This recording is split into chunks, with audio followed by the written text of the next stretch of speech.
Hi guys, welcome back to the channel, and today I want to talk about something that actually doesn't have to do with Manchester United, but rather a team that recently took down United in Tottenham Hotspur, and kind of where they stand under manager Ange Postecoglou, and what would be the best path. If I was the Tottenham higher-ups, what would I do with a manager like Postecoglou? And there's a couple of different parts I want to break this down into. The first being kind of discussing Ange's first year. Now, obviously, when Postecoglou came to the club, he had to quickly deal with the fact that Harry Kane wasn't going to be there. Obviously, Kane moved to Bayern Munich. But the biggest question going into his first season was, how are you going to replace the likes of a Kane who will deliver you 20, 25, 30 goals a year? But for the first couple of games under Postecoglou, Spurs were actually fantastic. Over his first 10 games, they amassed 26 points out of a possible 30. 8 of those being wins, 2 ties. They look like one of the best teams in the league, and kind of what they did, their style of play, this aggressive pressing structure from so high up the pitch, it threw a lot of teams, it made them look clueless. Tottenham were able to manage such high possession numbers without a majority of it being in their own half. They're able to play the ball, to one another, but in the opposing half, which is something that's rare to see. Obviously, it has its flaws, which we will get into in a little bit, but for the first 10, 11 games, Tottenham looked like one of the best teams, like I said, almost in the world, which was surprising for a low-name manager in Postecoglou, and they were able to quickly replace the goals that Kane left or that Kane took away from them. But as the season kind of wore on, you're looking at Tottenham and you're kind of wondering, okay, how do they end up finishing fifth? They were 26 points out of a possible 30. They led the league for 3 weeks. I think it was weeks 8, 9, and 10. Don't quote me on that, but it was a decent bit into the season. They were leading the league. What happened? What dropped them off to fifth place? And I'm not saying that fifth place is bad at all. For a first-year manager in the Premier League, fifth place is more than acceptable. But after such a hot start, you would have thought that Tottenham would have been a shoo-in for Champions League football. But alas, they were only able to qualify for the Europa League because after the first 10 games, Tottenham managed to average just about 1.48 points per game throughout the remaining 28 games of the season. And as the season, like I said, kind of wore on, teams kind of found out about Tottenham. They were able to expose their high line. Tottenham started getting hit with a lot more injuries. So going into this previous season, the season I just finished up, I thought to myself, is Postecoglou the right guy to lead Tottenham in the right direction? Now, obviously, last season they won the Europa League, their first trophy in 17 years. League-wise, they placed 17th, one of their worst finishes ever. But ultimately, Spurs fans won't really care about that. They'll more focus on the fact that they won their first trophy in however many years, nonetheless, it being a European trophy, and kind of what that means to the club. And I will agree, it surprised me that Tottenham won trophy this year. But I do think we have to learn to now move on from that. If Spurs were to keep Ange Postecoglou, I think it would be very detrimental to both Postecoglou and the club. And kind of here's why. Last season, Spurs managed a league high of just 5th place. And that was after just 2 games. They finished just 5th place. The highest they finished all season was just 5th. Last season, also, Spurs managed to win just 5 away matches. And this is a club that's valued by transfer market to be worth over 760 million euros. And I know transfer market at times can be unreliable, but they're one of the more consistent sources at marketing players. So to be worth over 760 million, finishing 17th in the league, collecting just 5 away wins, peaking at just 5th place, that should be setting alarm bells off in your head. And one of the things I'll be hearing a lot from Spurs fans is they'll be saying, well, look at where we were with the amount of injuries that we were having. We would have finished a lot higher if Mickey Van de Ven, Christian Romero, James Madison, Kulusevski, Porro, Udogie, all these players didn't suffer extensive injury spells.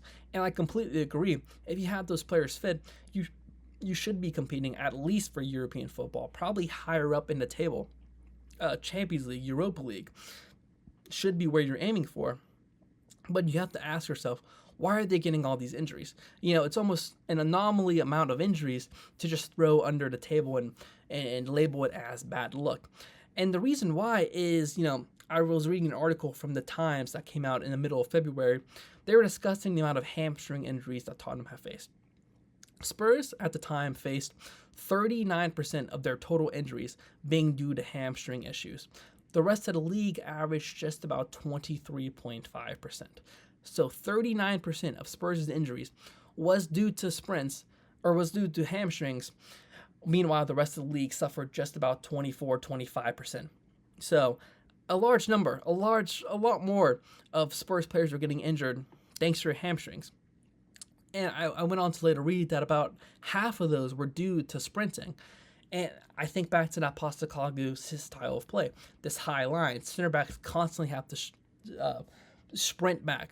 This pressing structure, they constantly have to be pushing forward. There won't be many parts in the game where you're seeing Spurs players are resting. They're almost always moving. So many of these hamstring injuries are being caused by constant sprinting. And ultimately, at the end of the day, Ange Postecoglou has had a successful tenure as Spurs manager. He won them their first trophy in 17 years. It was a European trophy. It was a night that Spurs fans will remember for forever. But is this sustainable going into next year? Will they be able to deal with so many injuries being caused by hamstrings and nonetheless being caused by this style of play that Postecoglou insists on? And another thing that I'm going to be hearing is, well, look at Spurs when they played in the Europa League. They played a lot more pragmatic. I agree, they did. You just have to look at the final. See how they played against Man United. The second they scored a scrappy goal, it was immediately, how are we going to sit back and prevent United from scoring? And they did a great job of doing so. But at the end of the day, I may have mentioned this in my first video, the thing that made me the most upset was that United didn't deserve to win the cup, but neither did Spurs. Spurs did not look stable when they solidified themselves and, sat back so far deep.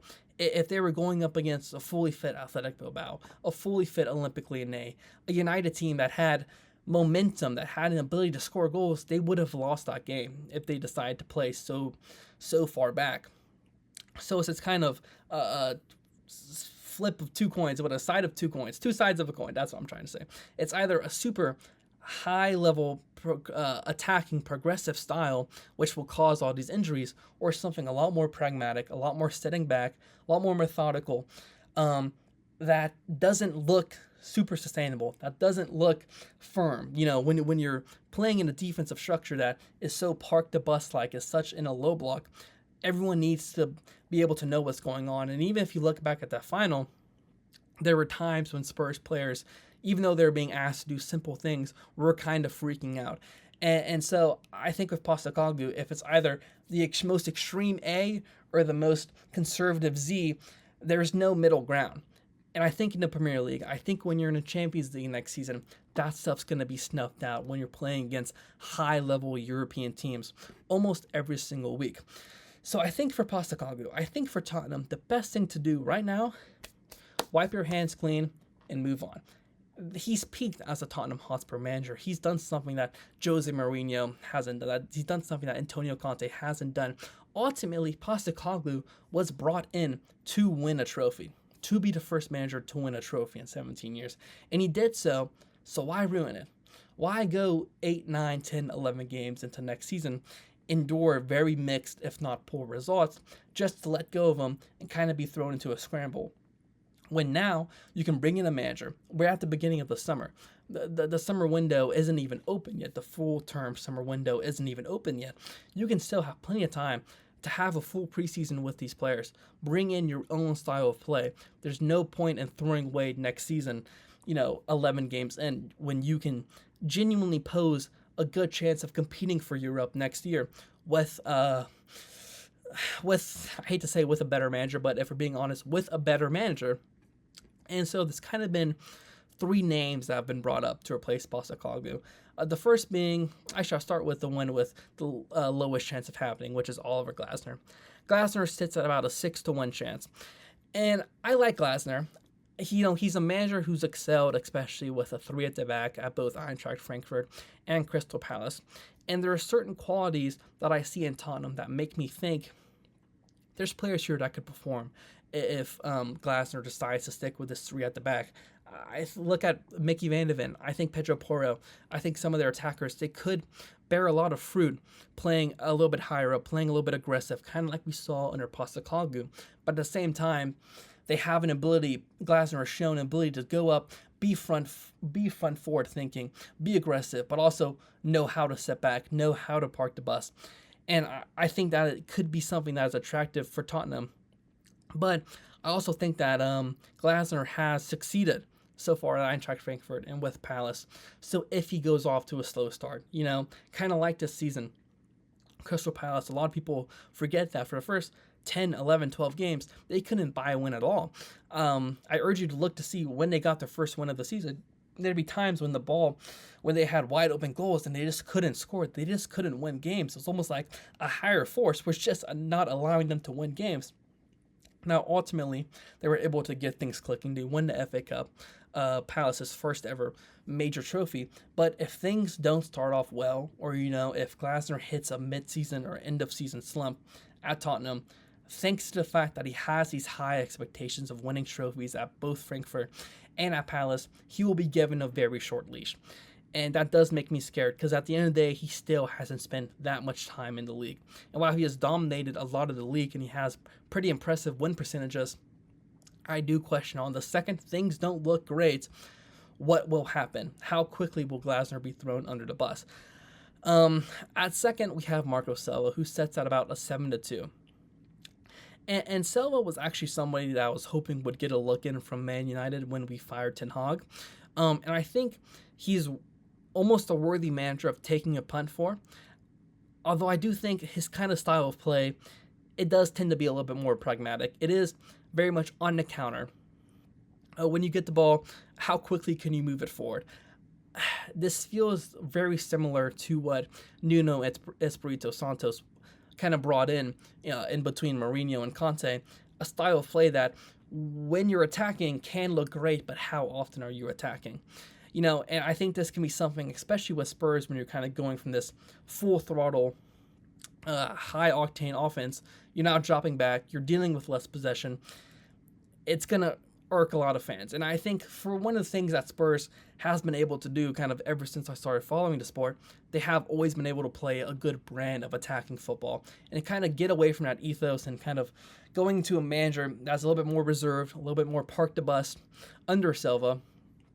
I do think it does raise question marks. I think he's a quality in the coach, but I don't know if now is the right time after such an aggressive style of football under Postecoglou, if it's now a good enough time to bring in someone who's a lot more reserved. And lastly, that brings in probably the favorite for the job, that being Thomas Frank, who sets about a 4/6 odds. And Frank's obviously been at Brentford. In his first season, he placed 13th in the league, good for any team in their first top division season for however long Brentford was out for. Second season, they placed even better in 9th. Year after, 16th place in the 23-24 season, and then last year, 10th place. So overall, pretty good. 3 great years, and one porous year, but ultimately they didn't end up getting relegated, and that's all that really matters.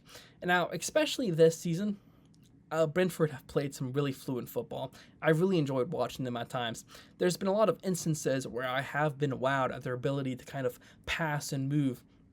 And while they look very structured, it's not robotic. There's still that freedom. There's still that flair there, which is hard to balance along with being able to, keep your head down and know exactly where your teammate's moving. There has to be that fine line there, and Frank has balanced it perfectly. And I also think that it's worth mentioning when you're looking at Brentford going into the season, they had lost Ivan Toney. It was now on the backs of Brian Mbeumo, Johan Wissa, Kevin Schade, a bunch of younger, a little bit less experienced players to now be responsible for carrying the bulk of goals that Toney took with him to Saudi Arabia, and they've been able to do so brilliantly. This is, like I said, debatably been their best season in the league. It's just in terms of style of play. It looks so easy on the eye. I think he's a manager that I think Tottenham should go for. I do think that he will be given a long leash. I think that Tottenham will realize this guy may not be a first season success, But as time has shown, just like it showed at Brentford, he can succeed with lower quality players, and to kind of go from the likes of who Brentford has now to who Tottenham has. They're valued at over 760 million euros. They have some high level quality players. I think it will be a shorter adaptation period. I think he's someone who can handle the pressure, so he should be the front runner. I would have liked to have seen shouts for Ndoni Iraola over at Bournemouth, or even Fabian Hurst at Brighton. I think he's a promising manager, to say the least. I think both those guys could also do a great job at Tottenham, but for kind of these being the initial candidates, assuming Postecoglou does lead the job, I think Frank certainly tops the list. But let me know what you guys think down below. And by the way, there's still a chance that Tottenham don't fire Postecoglou, and I'd be very interested to see what happens next season. I don't think it would be great, but a decision is expected to be made. I think it was revealed earlier today or yesterday that a decision should be made this week or next week. So the ball is certainly rolling, but we'll just have to wait and see. But let me know any other candidates who you guys think might be able to take the job. But anyway, I'll talk to you guys later, and thank you all so much for watching, and God bless.